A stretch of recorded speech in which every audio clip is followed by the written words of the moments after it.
Il était très tôt dans l'étape quand Julian est tombé. On a tout de suite craint que quelque chose était cassé.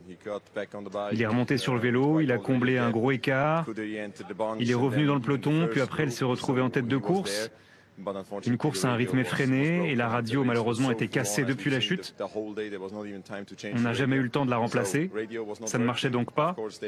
Et son groupe est revenu sur celui de Storer qui a fait une étape magnifique.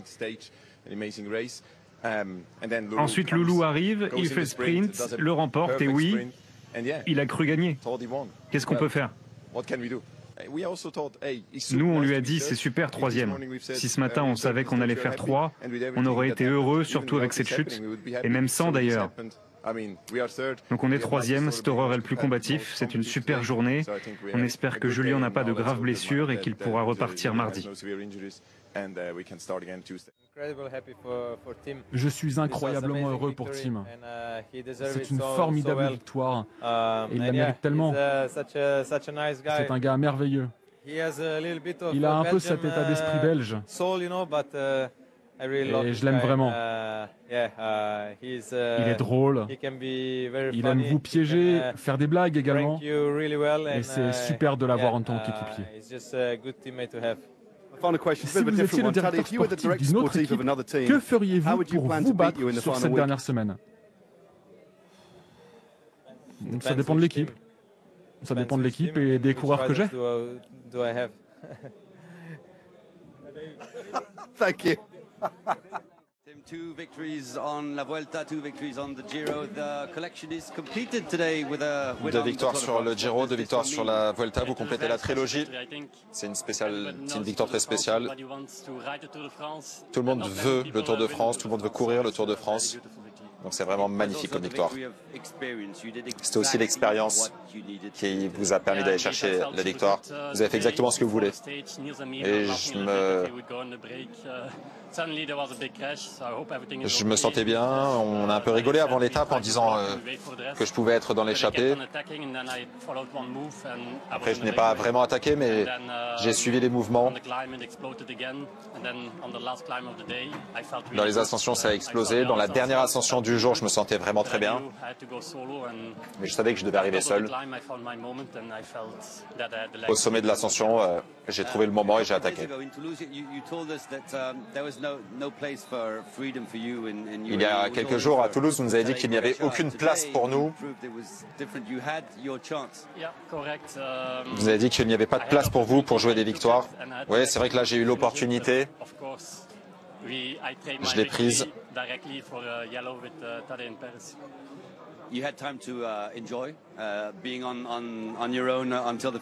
Vous avez eu le temps en plus de profiter. Qu'est-ce qui s'est passé dans votre tête à ce moment-là et comment vous avez célébré? Je sais que maintenant je rejoins une liste superbe en complétant cette trilogie Tour Giro Vuelta. Je voulais un écart suffisant pour pouvoir vraiment profiter et ne pas devoir me retourner. Vous allez pouvoir aussi profiter sur le podium maintenant. Forcément, c'était une journée que j'attendais. Je savais que j'allais avoir ma carte. En début de course, j'ai essayé de protéger Oscar au maximum parce qu'il y avait des bordures qui se faisaient en bosse et ça s'écartait un peu de partout. Donc je le protégeais. Puis finalement, on a réussi à sortir un bon petit groupe au pied du 3e catégorie. Et après, j'avais toujours un train de retard jusqu'à rattraper le bon wagon. Et pendant 10 secondes, j'ai cru que j'allais pouvoir aller jouer la victoire en bas à Carcassonne. Puis malheureusement, Timolen s'attaquait, nous a tous sortis.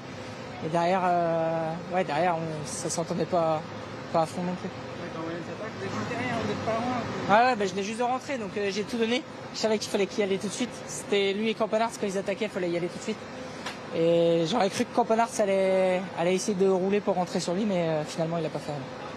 Ça fait du bien juste quand on se retrouve comme ça avec Paolès, de voir qu'on le décroche, qu'on arrive à faire le jump, de retrouver ses sensations. Justement, je pense que j'allais le voir après la journée de repos parce que je suis rentré sur lui, je passais pas trop et j'ai pris quelques relais sur le plat. Il a pris un bidon et dans un faux plat descendant, j'ai passé, j'ai continué et j'ai vu qu'il avait explosé. Donc je sais pas s'il a eu un problème ou je pense qu'il a eu un problème parce qu'il passait bien avant.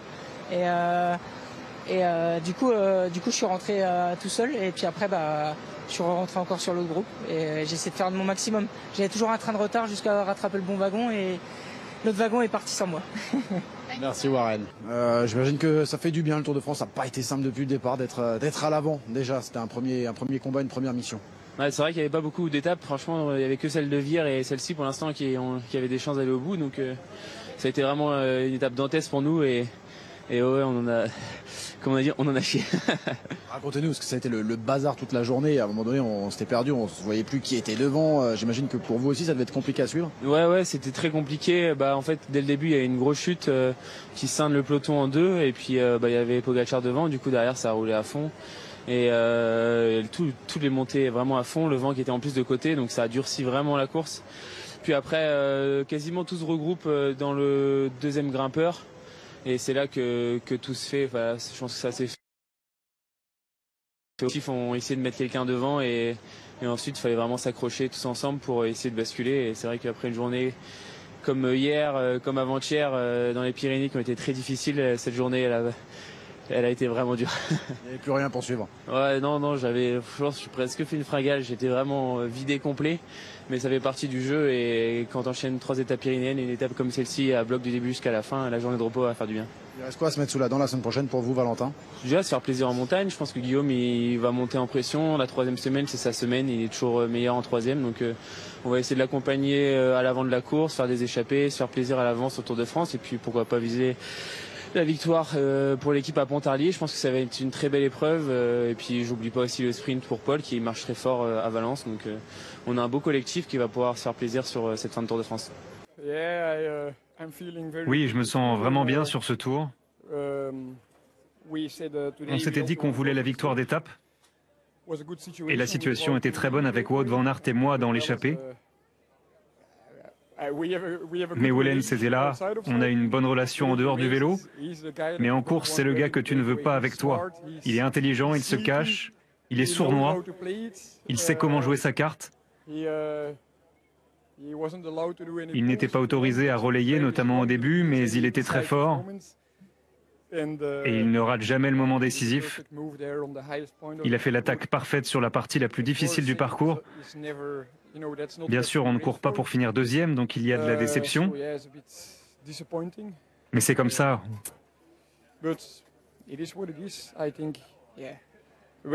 Wellens était très fort, très malin. Il n'a pas volé sa victoire. Je savais que ce serait l'homme à battre. Il a toute l'expérience. Il est en forme. Et j'ai entendu qu'il était amoureux aussi. Donc ça lui a peut-être donné plus de force.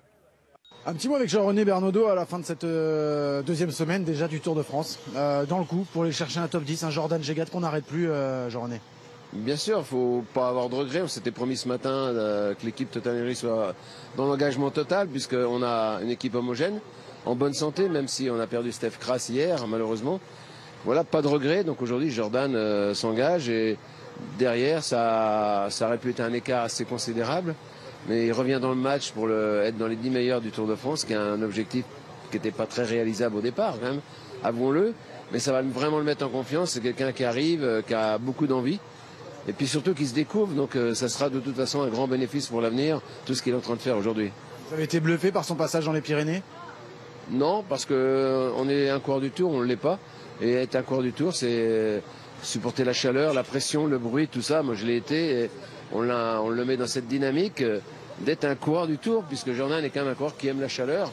Un peu pénalisé hier avec la pluie, il a glissé, il a perdu un peu de temps, mais hier un engagement total et aujourd'hui un engagement formidable. Donc aujourd'hui, on s'était promis ce matin d'aller chercher la journée de repos sans regret. On est totalement satisfait.